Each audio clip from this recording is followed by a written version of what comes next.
From the economy, we'll move on to politics. In the immediate past episode of Insight, I have two academics give their opinion on some key issues of national concern. The debate was on leadership. I mean, we did talk about the debate on leadership, I beg your pardon, and governance, devolution of power, as well as the subject of perpetuating prejudice on the character of Nigeria's political elite. Their views were quite profound.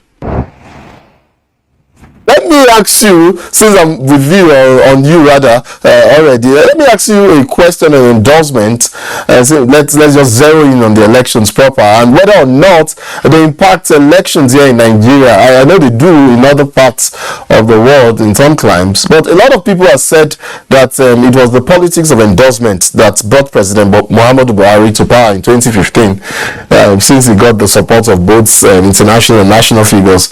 If that is the case, then endorsement must have some level of impact here in Nigeria. Is that your opinion as well?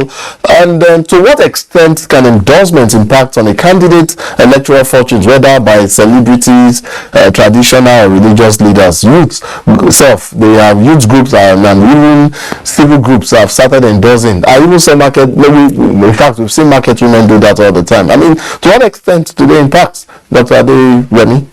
Now, endorsements are very valuable and useful to have if you're a politician, but it depends on who's endorsing you.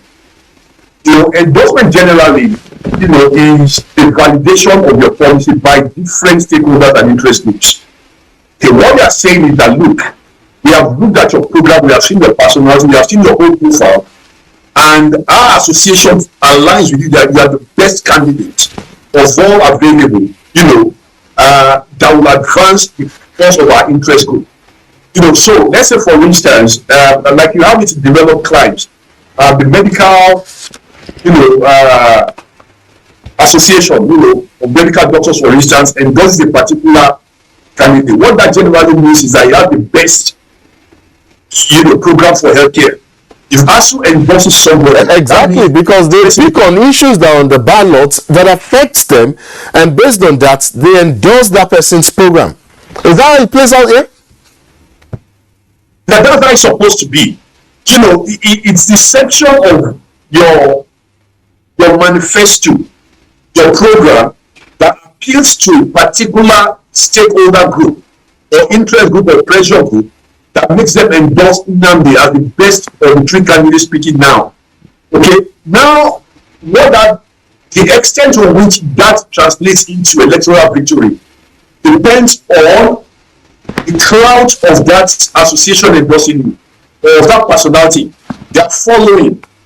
Okay. So, I would rather take you up on something else. I mean, I somewhat suspect your view on endorsements, because you live somewhere outside of Nigeria. You've experienced how endorsement works. So I kind of suspect that it's something you would agree to. But let me take you up on the issue of ethnic politics and religious politics in Nigeria. Unfortunately, we still contend with these issues here in the country, and some would say that the regional outlook of some of the major presidential candidates may be suggestive of impending challenge, one that could involve or that involves how these candidates are going to be truly perceived, and whether they will be publicly embraced by some persons or some groups in some regions. This has been an issue for almost as long as we've existed as a nation.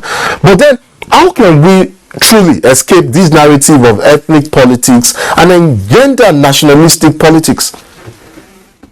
Well, it's going to be problematic in many ways. When you have a leader that is embracing his own ethnic groups at the expense of others, when you have a leader that believes that my way or no way, like I've said, you know, that's when you have. But now you're talking about leaders now. But then, okay, I referenced the candidates and having some of our candidates having these leanings, and then you know, and remember we've talked about perpetuating prejudice. How do we escape from that, you know, that box that we've been in for far too long? Yes. Well, it's not going to be done on a snap of hand. Definitely. It's a process. Definitely. But we have to start somewhere. But if, let's say, we have a government in place right now that is doing the right thing, people will embrace it. Oh, It doesn't favor its own ethnic group. Is fair to everyone. The appointment is evenly divided, is evenly distributed. People will appreciate that, But when there is a lopsided appointment, as an asymmetrical appointment, favoring one side of the country against the other, you are going to bound to have problems. That's no question about it. People will speak up. Gentlemen, we're totally out of time, as a matter of fact, but very quickly before I let you both go, I'd like to know, and quite strongly too, your top 3 public policy issues, that you think should be on the ballot come 2023. I think I'll start with Dr. Aderemi first. Well, I think the first thing, because you can't put something on nothing and expect it to stand, is to arbitrate, every to the micro level, of biases or sectionalism, that we have in this country. We must stop, first and foremost, to reckon with Nigeria in terms of religion, ethnicity, gender, abilities, and all of that. Once we have that, then for me, we can begin to talk. And by the way, if anybody tells you now that I'm going to come as president of Nigeria in 6 months, I'm going to do this, it is fraudulent to make those claims. There are fundamental issues that we need to address before we need to stabilize before we develop. It's a logical sequence. So I think we need to first and foremost begin the construction of the nation so that all Nigerians will feel a part of without discrimination. Secondly is security. Thirdly will be welfare of the people. We must have people popular, what do you call it?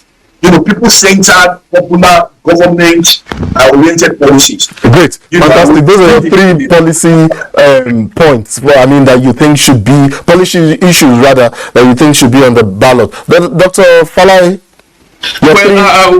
Firstly, I will say the nature of our federation, the federalism we have in the country. That's one. Because the nature of, when you have people are talking about amendment to the current 1999 constitution, they should not be talking about amendment to this current constitution. It should be tossed into the garbage. No, that is not true. You cannot say that, Dr. Falai. I know you live in the United States, and I'm sure you're aware that even there in the United States, they've had to undergo constitutional amendments more times than Nigeria. Of course, because the democracy is older. If Nigeria is to move forward, we have to come to a conference table to discuss the future of our country. Is there a perfect constitution in any part of the world, Dr. Falai? Is there a perfect constitution in any part of the world?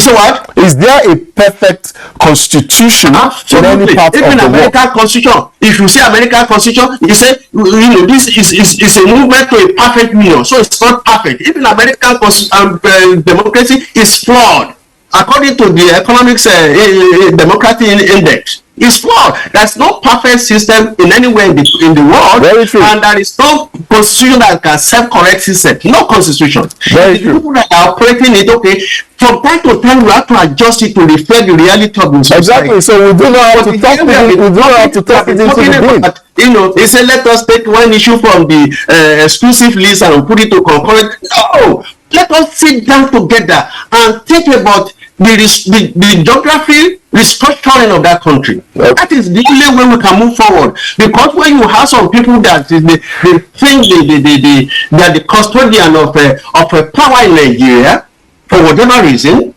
it's not good. Dr. Falai, you've taken up all of your time for your 3 points. Group, leadership should not come from this part of the country. If we are all Nigerians, a minority should have the right, and people will embrace him to become So, Dr. Falai, let me help you make a submission. 1 is constitutional review or amendment. 2 is unity, and 3 maybe security. Thank you so much.